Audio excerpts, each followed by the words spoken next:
샬롬 샬롬 샬롬. 하나님 사랑합니다. 여러분 주 안에서 사랑합니다. 사도신경 12번째 요한일서 2장 8절에서 2장 2절 Forgiveness of sins and 사죄 요청입니다. 12번째 순서 죄를 사하여 주시는 것과 여기죠. 이 대목을 살펴봅니다. 이 부분은 죄사함의 은총에 관한 신앙 고백이죠. 아주 짤막한 부분이기는 하지만 그렇지만 그 안에 많은 내용이 포함되어 있어요. 그래서 몇 가지로 나누어 말씀할 때 피차에 저와 여러분 은혜의 시간이 되시기를 주님의 이름으로 축복합니다. 첫 번째, 모든 인간은 다 죄인이에요. 그죠? 자범죄, 우리 아담과 하와 때 지은 그 죄가 우리에게도 전가가 되어 있기 때문에 나 역시 하나님 앞에는 죄인입니다. 아닌 사람 하나도 없죠. 인침받았기 때문에 의로운 자지 우리가 온전한 자가 하나도 없어요. 성경 곳곳에 모든 인간의 죄인됨을 증거하죠. 성경에서 증거하는 어느 진리 못지않게 아주 중요합니다. 왜냐하면 인간의 죄성을 인정하는 것이 기독교 신앙의 출발점이기 때문이죠. 어느 누구도 우리로 죄인됨을 고백하지 않는 한 예수를 믿고 따를 수는 없다. 근데 문제는 죄인이라는 사실이 사람들에게 쉽게 받아들여지지 않는다는 거예요. 특히 뚜렷하게 도덕적인 흠이 없는 사람일수록 내가 무슨 죄를 져서 이렇게 생각하기가 쉽죠.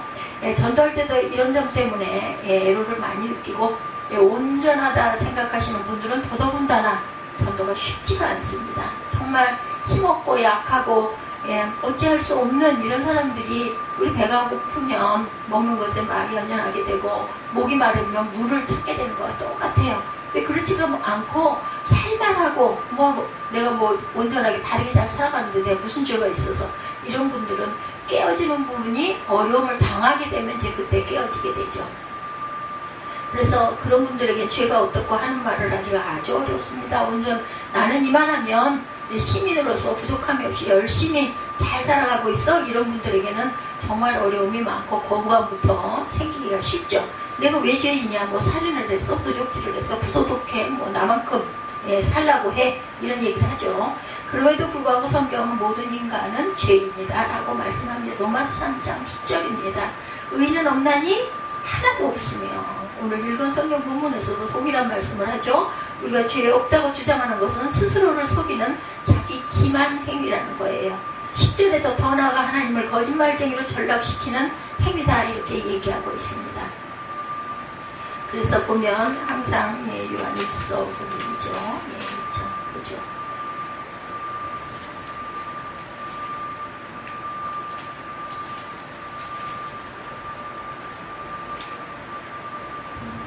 요한일서 1장 8절에서 2장 2절이죠. 8절. 만일 우리가 죄가 없다고 말하면 스스로 속이고 또 진리가 우리 속에 있지 아니할 것이요 우리가 죄를 자백하면 그는 미쁘시고 의로워서 우리 죄를 사하시며 우리를 모든 불의에서 깨끗하게 하실 것이요. 10절. 만일 우리가 범죄하지 아니하였다 하면 하나님을 거짓말하는 이로 만드는 것인 또한 그의 말씀이 우리 속에 있지 아니하리라. 그래서 대언자신 예수 그리스도께서 나의 자녀라 내가 이것을 너희에게 쓰면 너희로 죄를 범하지 않게 하려 함이라. 만일 누가 죄를 범하여도 아버지 앞에서 우리에게 대언자가 있으니 곧 의로우신 예수 그리스도라. 그는 우리 죄를 위한 화목 제물이니 우리만 위할 뿐 아니요 온 세상의 죄를 위하심이라. 성경에서 이렇게 정확하게 증거하고 있죠. 모든 인간들은 죄인이다. 그래서 하나님께서는 우리가 죄가 없다고 주장하는 것은 자기를 기만하는 행위다. 더 나아가 하나님을 거짓말쟁이로 전락시키는 행위다. 그럼 구체적으로 어째서 모든 인간이 죄인인가? 사람들은 흔히 사회법을 기준으로 혹은 외면적인 도덕적 행위를 기준으로 죄를 언급합니다. 그것도 틀린 말은 아니에요. 그죠? 어디까지나 부분적인 진리입니다. 성경은 보다 근본적인 기준을 제시하죠. 즉 인간 차원이 아닌 하나님 차원의 기준. 하나님 우리 인간을 당신의 형상을 닮은 고상하고 존귀한 존재로 창조하셨고 하나님을 사랑하고 그 말씀대로 살도록 우리에게 명령하셨는데 어떻게 뭘 주셨어요? 생명, 살라는 명령을 주신 거죠. 그것이 하나님의 요구하시는 기준입니다. 그 기준에 미달되면 모두 다 죄인이다. 그래서 의인은 없나니 한 사람도 없다라고 말씀하죠. 그래서 로마서 3장 23절에도 모든 사람이 죄를 범하였으며 하나님의 영광에 이르지 못했다라고 말씀합니다. 죄를 헬라어로 하말티아라고 얘기합니다. 하말티아. 본래 그 말은 관역이라는 뜻을 갖고 있어요. 기준에서 비껴간다는 뜻을 갖고 있습니다. 인류의 시조 아담과 하와가 맨 먼저 하나님의 기준, 하나님의 관역에서 벗어나 실패하고 말았어요. 선악과를 따먹는 바람에 그들은 하나님의 말씀을 총괄하는 선악과 계명을 그만 범하고 맙니다. 그것이 바로 원죄가 되죠. 그 죄가 모든 인간에게 대대로 이어져 내려갑니다. 인간은 누구나 죄성을 품고 태어나요. 싫든 좋든 우리 마음속으로 누가 잘 되면 아유 다행이네 하면서도 한편으로는 조금 그죠? 약간 부러우면서도 약간 좀 미운 생각이 들 때 있잖아요. 이게 바로 원죄예요. 우리 안에 있는 죄성. 인간은 개체이면서 동시에 혈연 공동체로 이루어지죠.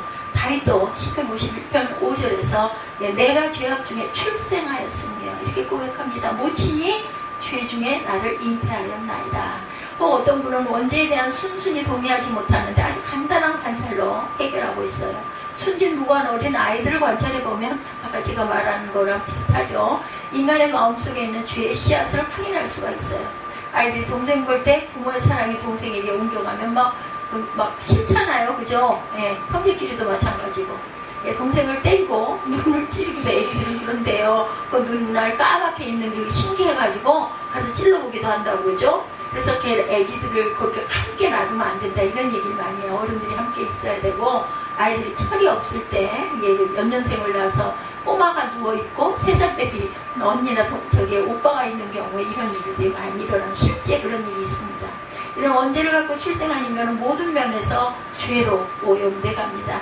생각하는 것, 말하는 것, 행하는 것들 그리고 또한 가정적인 환경의 영향을 굉장히 많이 받죠. 네, 그렇다고 해서 인간에게 선한 구석이 하나도 없다는 거 아니에요. 그죠? 선한 마음도 있어요. 필요하지만 인간의 양심이 완전히 마비된 것은 아니지만 죄로 오염되어 있다는 거. 에레미야 7장 9절에 그런 말씀을 하고 있습니다. 물이 든 글래스에 잉크 한 방울을 떨어뜨리면 어떻게 돼요? 퍼져나가죠. 그래서 약간 색깔이 파란색하게 양의 진한 프로테이지에 따라서 더 심하기도 하고 잘 알아볼 수 없는데 어떻게 보면 푸르스름해 보이는 그런 하나님의 기준으로 보면 부패한 인간끼리 도토리 키재기를 하는 격이다. 하나님의 기준은 겉에 보이는 언행뿐 아니라 마음의 생각부터 완전해야 되는 거예요. 그래서 예수님은 우리 마음속으로 음욕을 품는 것부터 간입니다. 그래서 마음속으로 미워하는 것부터 살인이라고 말씀하세요. 마태복음 5장 21, 2절 그리고 27절 8절에 증거합니다. 행위면에서도 그 나쁜 짓을 하지 않은 소극적인 수준이 아니라 하나님의 선을 적극적으로 실천하지 않는 것도 죄라고 야고보서 4장 17절에 이러므로 사람이 선을 행할 줄 알고도 행치 아니하면 죄니라. 이런 부분들 겪고 당하면 어때요? 마음이 불편하죠. 안 하면서 에이 뭐 어때 어쩔 수 없지. 그리고 외면하면서 마음이 굉장히 무겁습니다. 왜냐하면 그러면 안 되는 거 알기 때문에. 그래서 비디오 카메라로 찍어서 겉모습뿐 아니라 마음속 생각까지 영화 보면 마음속 생각을 실제 모습처럼 찍어서 보여주는 경우가 있죠. 이런 것처럼 하나님께서는 딱 하나 투영하면 딱 다 나오죠.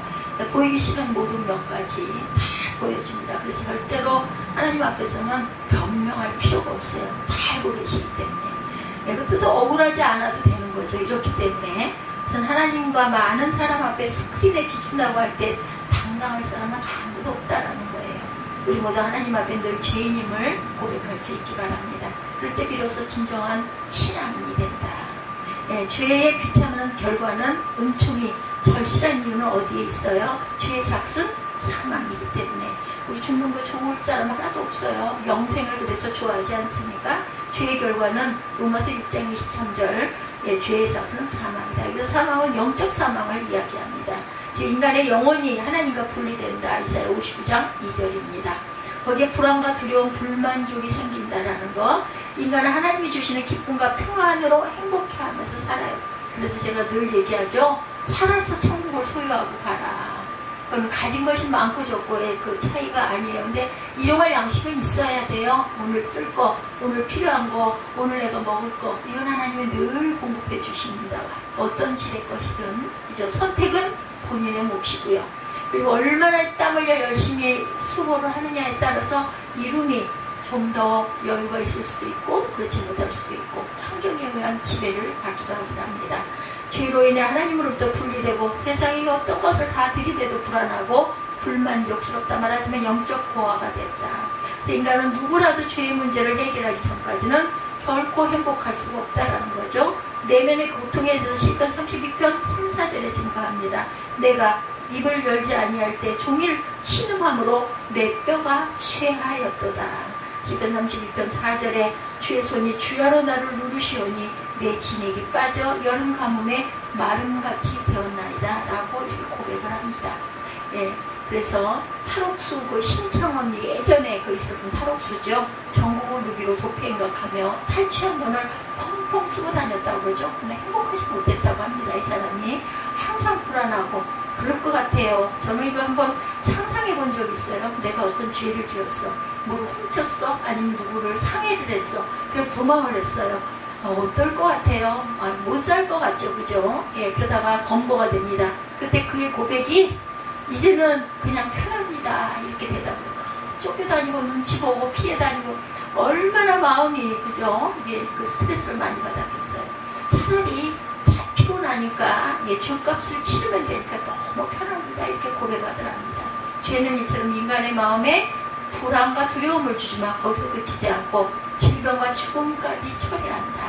그러나 가장 비참한 것은 영원한 형벌입니다. 히브리서 9장 27절에 한 번 죽는 것은 사람에게 정해진 것이요 그 위에는 뭐가 있어요? 심판이 있으리니. 저는 이 심판 알 것 같아요. 어떤 상태인지. 특히 하나님 앞에서는 이 죄값에 대해서 빠져나갈 구멍이 없다라는 거예요. 왜냐하면 확 비치면 다 보이니까. 우리 뭐 CT 찍고 MR 찍고 하잖아요. 이런 거 더 확연하게 다 인생이 그냥, 우리는 인생이 길어서 뭐 80년이다 90년이다 하지만 하나님이 보실 때는 어떨까요? 눈으로 이렇게 보면요 다 보이는 거죠. 예, 하나님 앞에서 죄값에 대해서 절대로 빠져나갈 생각조차도 할 필요가 없다. 하나님은 공의로우신 분이고 완전하신 분이기 때문에 결코 그분의 눈을 절대로 피할 어떤 존재도 없다. 사회법으로는 완전 범죄가 있을 수도 있고 공소시효도 있지만 하나님 앞에는 전혀 없어요. 한 번 심판을 꼭 받아야 된다. 그러므로 죄 문제를 해결하는 방법은 둘 중 하나입니다. 죄값을 받거나 아니면 죄사함을 받는 거, 그죠? 죄값 받아가 해결될 일은 아니에요. 죄사함을 받아야 합니다. 그렇다고 해서 죄사함 받았으니까 이제 또 한참 죄 지어야지 이래서는 또 안 되는 거죠. 죄값을 받는 것은 너무나 비참하다라는 거. 이 세상에서 고통을 당하고 종래는 영원한 사망이 기다리고 있다는 거. 제가 어려서 그랬다니까요. 이런 상태가 되면 무서워서 어떻게 살아. 너무 무서울 것 같았어요. 아무것도 내가 주워. 깜깜해. 나는 없어. 그게 너무 무섭더라고요. 근데 하나님이 해결을 해주신 거예요. 내가 길이요 진리요 생명이노니, 이 말씀이 제 마음 안에 들어오면서부터 이런 거 다 없어졌어요. 아마 오늘도 제가 열심히 씩씩하게 살지만 만약에 이게 없다면 얼마나 불안하겠어요. 그죠? 근데 갈 곳이 있어. 집이 있다는 거 얼마나 좋아요. 그죠? 뭐 오막살이라도 상관없어. 눈치 안 보고 내가 편히 누울 수 있고 쉴 수 있는, 우리 김용국 집사가 얘기하는 그거 이해할 것 같아요. 내가 정말 편하게 그냥 아무 생각 안 하고 너무 힘들었어. 긴장해서 꼭 누워가지고, 저 같은 경우는 뭘 다 끝내놔야 누울 수 있고 그런 거냐. 또 편하인 거죠. 편하지도 않아. 또 한참 누워있으면 어때요? 막 그냥 답답하잖아요. 그죠? 이렇게 온전한 100%는 어디에도 없다라는 거. 또 제가 이제는 아예 습관이 돼가지고 6시 반 정도부터 시작을 해가지고 한 시간 반 정도 마사지를 합니다. 그거 하니까 조금 엉치 부분도 이제는 해요. 거기라서 그쪽 옆으로는 기기를 갖다 이렇게 하질 않았는데 조금 이렇게 그 옆에를 이렇게 해보니까 뭐 거기 이렇게 뭐 통증이 오거나 심하거나 이러지 않아서, 그리고 그냥 미스트도 그냥 꼭 비싼 미스트 안 사고 그냥 일반 페이스 미스트 사가지고 좀 섞어가지고 또 향기도 약간 뿌리고 해가지고 몸에 뿌리고, 근데 끈적끈적해. 젤이 있어서 그거 꼭 닦아야 돼. 찬수건으로 닦든지 물로 샤워를 하든지. 근데 이따가 또 해야 되니까 제가 샤워를 하려다가 그냥 찬수건으로 닦고 옷을 입어서 아주 찐득찐득. 요즘에 장마철이기도 하고 한데 저만 그런지는 모르겠지만 끈끈해 몸이. 근데 그래도 그렇게 하면 낫더라고요. 주일날 한번 경험을 해보니까 했을 때랑 안 했을 때랑 다르고, 이게 또 뭐 나중에는 또 그냥 그대로 중독성이 되면 또 하나 안 하나 뭐 있을 수 있지만 그러든 말든 할 수 있을 때 하는 거예요. 아, 내가 게을렀구나 이런 생각이 아주 불편하죠. 뭐 그냥 손 안다는데 이렇게 하려면 이걸 도대체 어떻게 해야 될지도 모르겠고 뒤에다 기대부도 있고 뭐 대구도 있고 뭐 이거 어디 별짓을 다 하고 몸부림 붙여서 이제는 아예 벗고 시작을 해요. 옷이 튼튼해지니까. 근데 어쨌든 하고 나면 안 했을 때보다 나으니까 지금도 뭐 갈비김치 말도 못하게 결려요. 그래서 젊을 때 몸 관리를 잘해야 된다. 지나치지도 말고 덜하지도 말게. 이 적당하다는 게 보통 어려운 게 아닙니다. 결단코 우리가 이 비극을 피해갈 수 없어요. 죄사함은 반드시 필요하다. 그것만이 우리가 살 길이고 행복해지는 길. 우리가 정말 믿음이 얼마나 약해요. 저는 우리 그 집사님들, 우리 전도사님보다 제일 믿음이 약한 사람인 것 같아요. 포기도 빨라. 그냥 아니면 말아 그냥. 아유 안 되면 어쩔 수 없지. 또 삥 돌아서 갈 건데 하나님 답은 가르쳐 주셨는데 그럼 아닌가?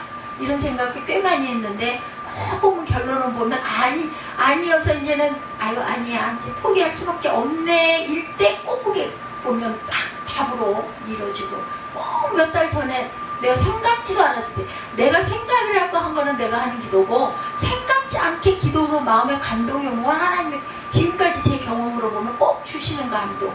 그래서 그걸 돼서 틀리면 또 참 그죠. 쉬운 얘기로 면이 안 서죠. 그런데도 저는 입술로 고백을 합니다. 입술로 고백하는 것도 믿음이에요. 고백하고 아니어도 그게 아니하실지라도 언젠가는 그걸 이루어질 것을 바라보고 우리는 가는 거죠. 한 발 한 발.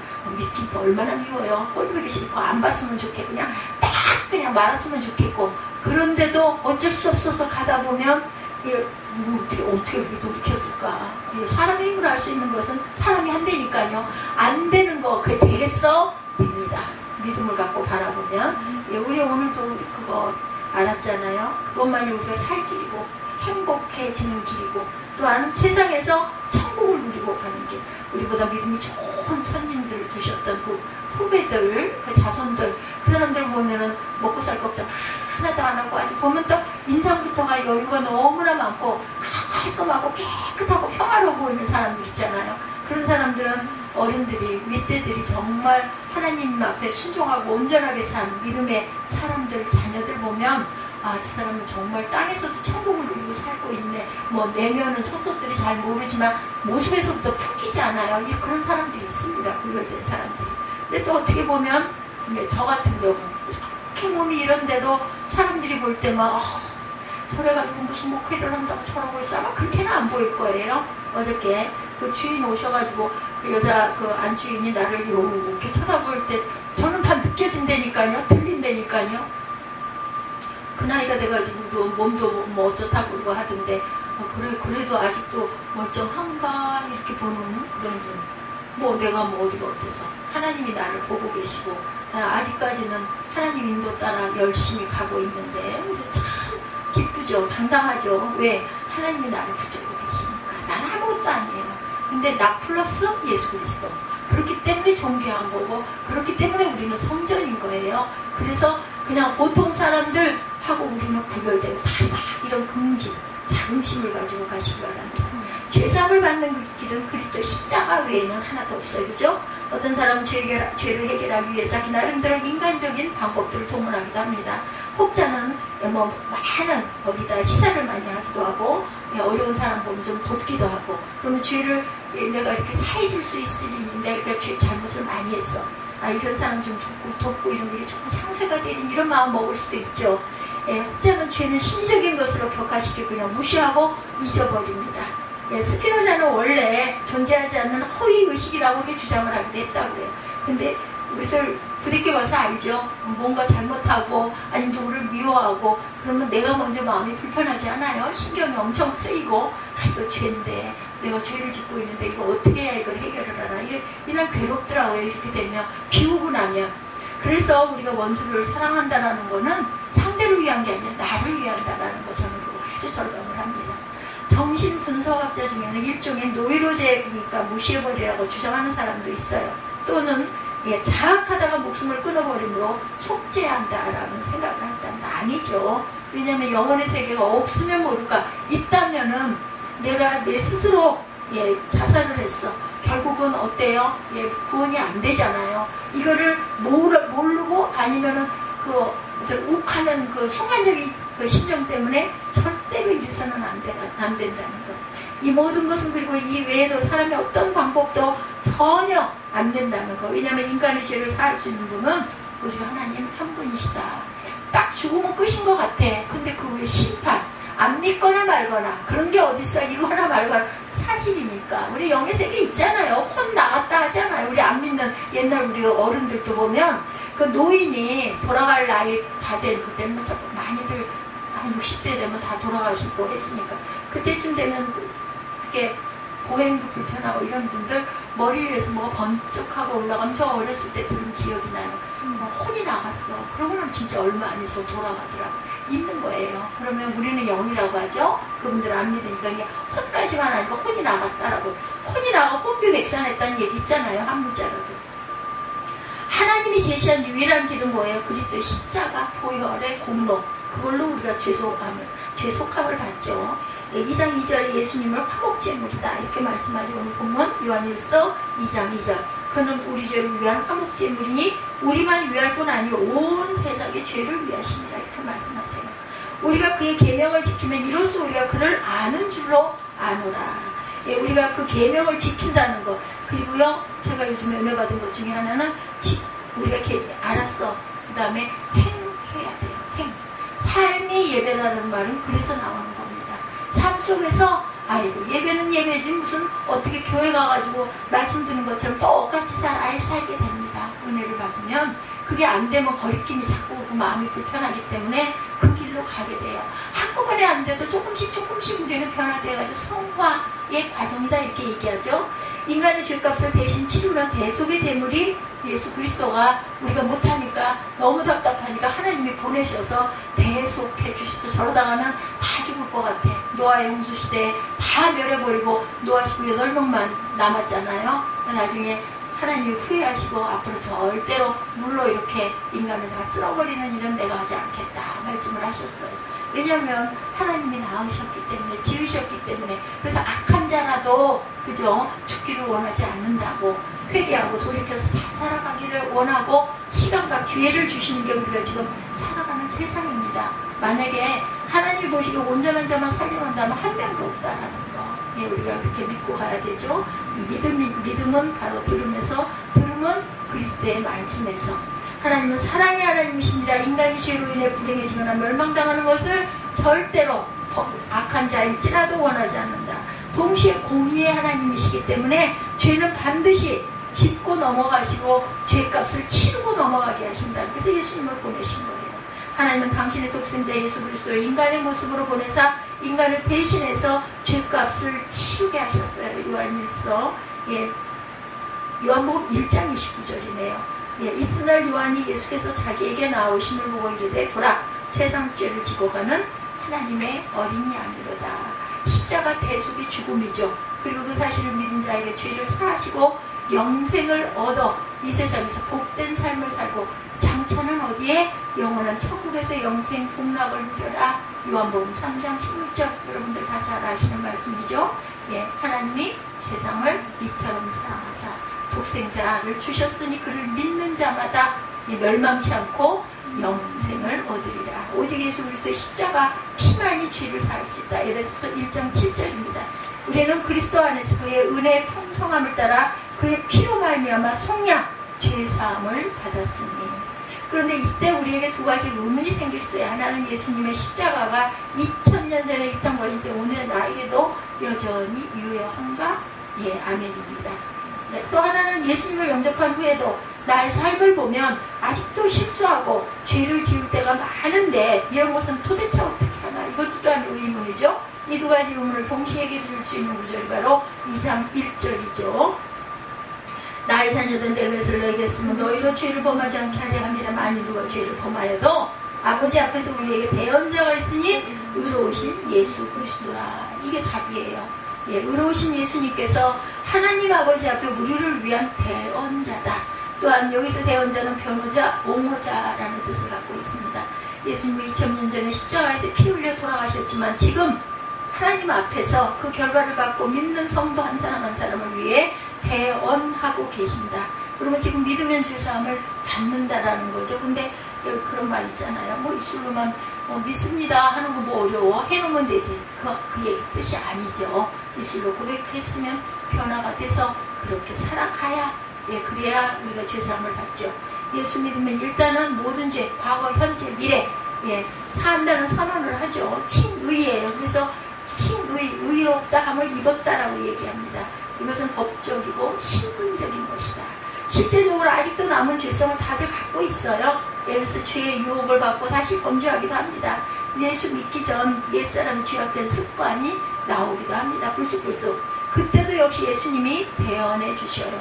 10번이고 100번이고 계속해서 살아있는 한 그렇게 해주십니다. 이럴 때 주의할 것은 우리 자신이 자백해야 된다는 것이죠. 그래서 우리 안에 하나님께서 양심 주머니를 하나씩 넣어주셨기 때문에 본인들이 알아요. 내가 죄졌구나 하는 거 압니다. 그리고 괴롭습니다. 마음에. 그죠? 그럴 때 고백해야 되죠. 약속을 꼭 지키신다고 말씀하세요. 하나님은 미쁘시다는 말이 곧 신실하셔서 약속을 꼭 지키신다. 분명히 죄를 사해 주시고 깨끗하게 해주신다고 그래요. 성도는 이런 과정을 거치면서 조금씩 죄의 모습을 벗어나게 되는 건 뭐예요? 성화되어 가는 과정이죠. 그래서 우리는 예수를 처음 믿고 영접할 때도 회개해야 되지만 그 후에도 천국 갈 때까지 계속 자신을 돌아보고 살피며 죄를 고백하고 회개할 줄 알아야 되겠다. 예수님이 비유하시죠? 목욕과 발씻음. 그죠? 요한복음 13장 10절에 예수께서 이르시되 이미 목욕한 자는 발밖에 씻을 필요가 없느니라. 온몸이 깨끗하니라. 너희가 깨끗하나 다는 아니다 라고 말씀하셨어요. 네 번째, 사죄의 은총을 받은 성도의 삶. 이제 사죄의 은총을 받은 성도는 과연 어떻게 살아가야 할까? 한마디로 말하면 회개에 합당한 열매를 맺으면서 살아야 한다. 마태복음 3장 8절이죠. 그러므로 회개에 합당한 열매를 맺고 3장 9절에도 속으로 아브라함이 우리 조상이라고 생각하지 말라. 내가 너에게 이르노니 하나님이 능히 이 돌들로 아브라함의 자손이 되게 또 하시리라고 말씀하고 계세요. 이런 삶은 구체적으로 다음과 같은 모습으로 나옵니다. 거룩한 삶. 우리가 시험받는 것은 결코 값싼 게 아니다. 십자가 복음은 싸구려가 아니죠. 흠없는 하나님의 아들의 보배로운 피를 흘린 결과이다. 우리가 흔히 회개하면 용서받는다고 말하다 보면 회개나 사죄, 죄사함이 너무나 쉽게 여겨질 수도 있어요. 그래서 죄를 지을 때마다 예수님을 십자가에 못 박는 것처럼 심각하게 여길 줄 알아야 된다. 뭐 회개하면 되지 뭐, 기도하면 되지 뭐, 이래서는 안 되죠. 이게 습관성이 되다 보면 하나님 보시기에는 온전하지가 않아요. 이러면 결국은 천국은 없어요. 뭐 한번 입술 고백하면 무조건 천국 간다? 그 다음에 어떻게 살든 말든 상관없다. 절대 아닙니다. 돌이켜야 되고 돌이키게 됩니다. 그런 경우에. 이거 행위로 구원받는 것은 아니지만 보배의 피로 구원받은 거룩한 백성이 되었기 때문에 죄사함 받은 은혜가 있기에 죄를 단호하게 벗어버리고 거룩한 삶을 실천하는 것이 중요하다. 안 되더라도 조금씩 변화가 되죠. 물론 우리가 연약하게 반복해서 습관적으로 죄를 범하는 경우도 있지만 그러나 어느 정도 예수 믿고 수년이 지났는데도 그대로라면 곤란한 거죠. 주님은 죄를 사해 주실 때는 아무리 큰 죄라도 무조건 용서하시지만 그 후에는 죄를 짓지 말라고 당부하셨어요. 요한복음 8장 11절에도 간음에다 붙잡힌 여인을 용서하시면서 말씀하시죠. 다시는 그런 죄를 범하지 말아라. 성경은 회개하고 또다시 범죄하는 것이 얼마나 나쁜지 개가 토한 것을 다시 먹는 것 같다라고 말씀합니다. 잠언 26장 11절, 베드로서 2장 22절입니다. 참된 속담에 이르기를 개가 그 토했던 것에 돌아가고 돼지가 씻었다 더러운 구덩이로 도로 누웠다 하는 말이 그들에게 응하였도다 이렇게 말씀해요. 그러므로 십자가를 바라보면서 내 안에 계신 성령님을 의지하면서 거룩한 삶을 살아내시는 저와 여러분들이 되셔야 할 줄 믿습니다. 또한 용서하는 삶을 살아야 돼요. 죄사함을 받은 사람의 특징은 관용의 인격을 갖는 것이죠. 하나님 앞에서 나 자신이 얼마나 부족한지를 잘 알기 때문에 남에게도 관용하는 마음이 생겨야 된다. 이것이 죄사함의 은총을 받은 증거라는 거죠. 그래서 주님도 용서하는 삶을 실천하라고 당부하십니다. 마태복음 6장 12절과 14, 5절에 말씀하시죠. 그러므로 우리는 서로 용서하는 삶을 살기를 바란다. 에베소서 4장 32절에 서로 친절하게 하며 불쌍히 여기며 용서하기를 하나님이 그리스도 안에서 너희를 용서하심과 같이 하라. 또한 헌신하는 삶을 살아야 돼. 용서하는 삶을 살아야 되고, 또한 헌신하는 거룩한 삶을 살아야 되고, 용서하는 삶을 살아야 되고, 헌신하는 삶을 살아라. 세 번째죠. 누가복음 19장에 보면 삭개오의 회신 사건 여러분들 잘 아시죠? 그는 여리고 세무서장이었는데 로마 정부의 하수인으로 동족을 부당하게 괴롭히고 착복했어요. 그러다 예수님을 만나서 죄사함과 구원을 체험한 후에 그는 토색한 건 4배를 갚겠다. 재산의 절반을 가난한 자에게 나누어 주겠다. 이렇게 고백합니다. 스스로 내가 이렇게 하겠습니다. 고백하죠. 죄사함의 은혜를 체험하면 감사해서 아까운 게 없다. 주님을 위해 드리고 바치고 헌신하죠. 사죄의 은총을 받은 자는 모두 이렇게 살아야 된다. 이제 우리는 죄를 사하여 주시는 것을 믿노라고 고백하는데 그 고백의 의미가 무엇인지 진지하게 생각해 볼 줄 알아야 되겠다. 십자가 은혜를 바라보면서 어떤 죄라고 회개하고 죄사함 받아 평강을 누리시기 바랍니다. 더 나아가 은혜에 합당한 삶을 살아가는 저와 여러분들이 되시기를 주님의 이름으로 축복합니다. 우리 결단 찬양하시고 기도하시고 주기도문으로 예배를 마치도록 하겠습니다.